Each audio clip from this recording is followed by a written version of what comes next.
Hello, everybody. Welcome to another fantastic episode of Distilled, Brewed, and Reviewed. My name is John. I am in my world-famous sipping den.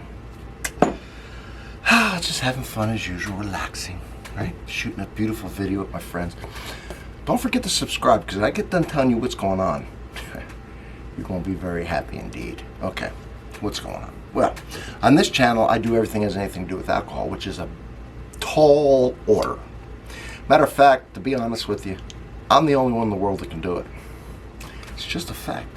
And to keep it fair for all my other YouTube friends, I know this sounds amazing, but I do it with half my taste buds tied behind my back. Whew! All right. And to keep up with it, now what else do I do? I have put together the best, the most extensive, the most categorized and subcategorized and easy to navigate playlist on YouTube. And I challenge you to look at it. And when you do, you're going to be amazed. Everything that has anything to do with alcohol, categorized so beautifully, and my world famous Sunday morning coffee reviews, categorized just as well. It's amazing. Like I say, all I ask for is a sub. Well, and every comment, by the way, is pinned because it always has a link to whatever I'm reviewing. And in this case, bourbon. Now, this is a one-stop. This is a mega mall of alcohol right here. And coffee, too. I like to say that. All right. This is odd. Mitchell has sent me this. Mitchell. Let's look at it. It is Limestone Branch Bourbon Whiskey. Looks to be in a 375 milliliter. Yeah, 375. Let me let you look at it. I don't know if they ever sold this outside of the distillery in this small bottle. I was there when it first opened, and I remember when they were doing what I'm going to talk about, the small barrels. And I have some things signed by the master distiller, Stephen Beam, who's the only Beam distilling right now, related to obviously Jim Beam, through a bloodline, of course. So this is Limestone Branch Bourbon. They make Yellowstone and some other things. And this is experimental collection, because they were experimenting with the small barrels. I don't think they ever released this to stores. If you look down here, I don't think they would have. I think this was a barrel pick that he went on, or he bought it at the distillery. Anyway, 7th generation whiskey makers.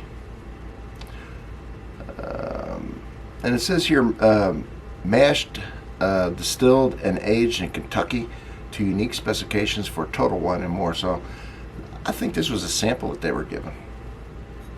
I'm not sure. 15-gallon barrel, number 525. So it's put into a 15-gallon. I remember they were doing that.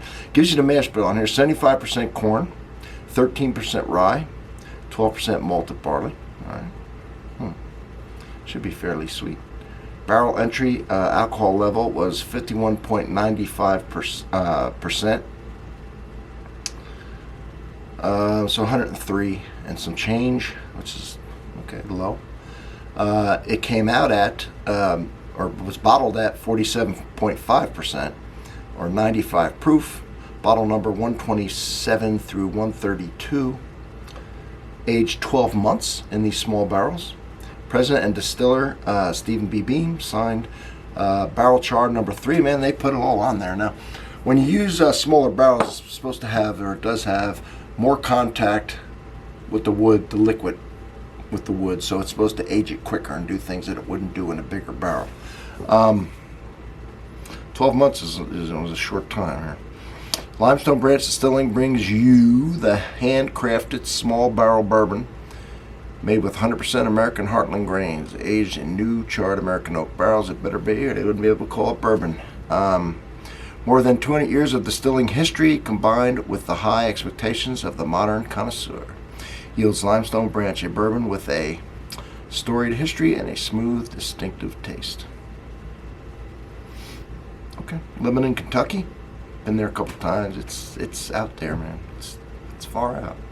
Beautiful, absolutely beautiful. Kentucky. Okay. Let's just. All right. Thank you, Mitchell.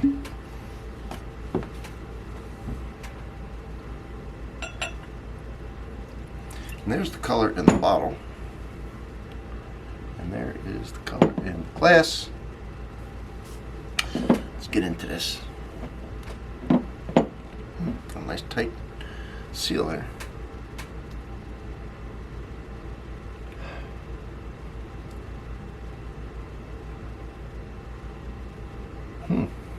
That is, wow, like marzipan. If you know what that is, it's an almond candy. That's really what smells like that. I smell grain. You know, the typical, I don't know if it's typical, but the dusty corn, almost like all the grains. Once again, I describe it as kind of a horse feed with the molasses for sweetness and all the grains and corn in it. And yes, I know what that smells like, and I know what it tastes like. So the almond, sweet almond, marzipan as I described, is fading now into the more of the molasses, grainy horse feed. Hope that doesn't sound bad because it's actually pretty damn good. All those grains, it's got like, I don't know how many grains. I remember when I was a kid, I used to pick it up and had, you could see oats and wheat and all kinds of things in there with little chunks of molasses. And at least back in the day. And that's basically what I'm getting. So those grains, the molasses, the almond, sweet almond. All right, let's give it a taste.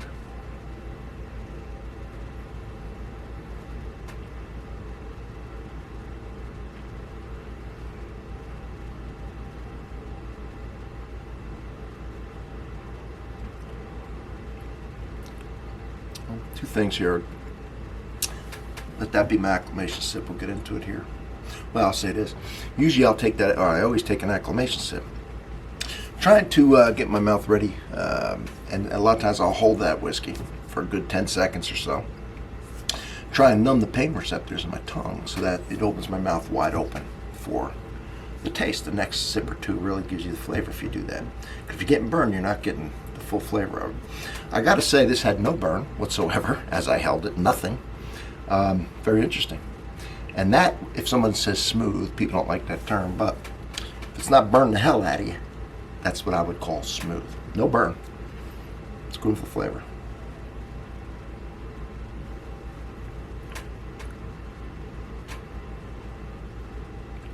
So 75% corn, and it is sweet. Not so much of the, a little bit of nutty, yeah, nutty aftertaste, a sweet start, a nutty, little astringent, probably from the tannins in the barrel. Let's just say.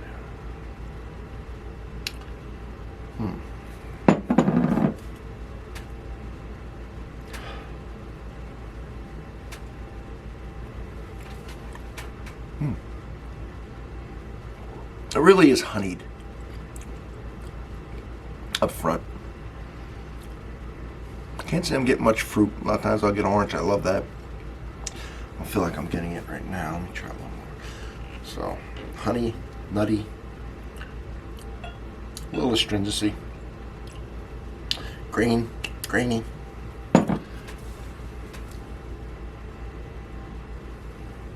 How close is it to that horse feed I used to eat? I've been saying that lately. I don't want to say every bourbon's like that. It was more on the smell. Well, this is sweeter. Even with the molasses that was in the horse feed, this is sweeter.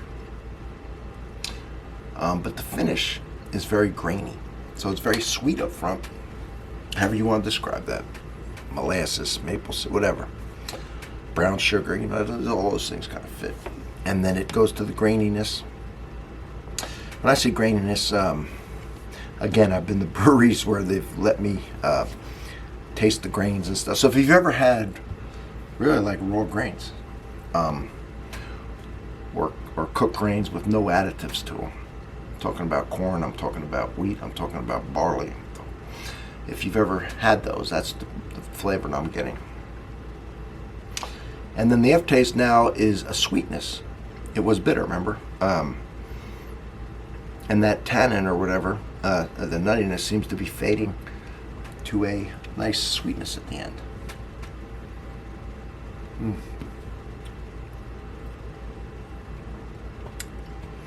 Not crazy complex.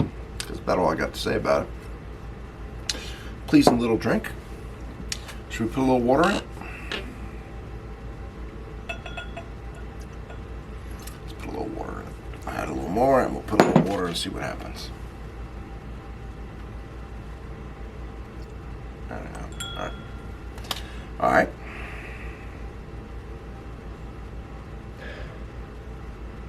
Of course, you want to smell, you want to part your lips a little. It helps actually with the flavors, and it helps if there's alcohol to escape and not burn your nose. And actually enhances the flavor. I read how it does it. You can go ahead and do it. It does it. It's the main thing. Without getting too technical. And like I say, read Sniffing Whiskey. I mean, you got a little butterscotch coming out now. Water seems to have brought out some butterscotch. Let's see if it's done anything with the taste.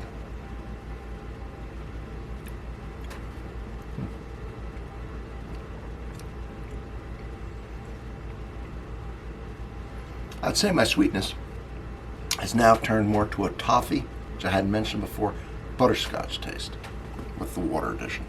And all the other stuff is still in play.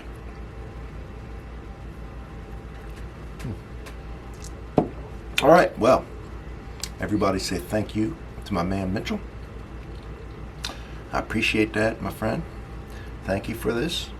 I hope you all enjoyed it. And don't forget to subscribe. Oh, and Mitchell's collection of whiskey. See, you're not seeing all of what I have, but you're seeing a lot of what I have. I have barrels throughout the den here. And if you take all my whiskeys, and I should have about a third of what Mitchell has.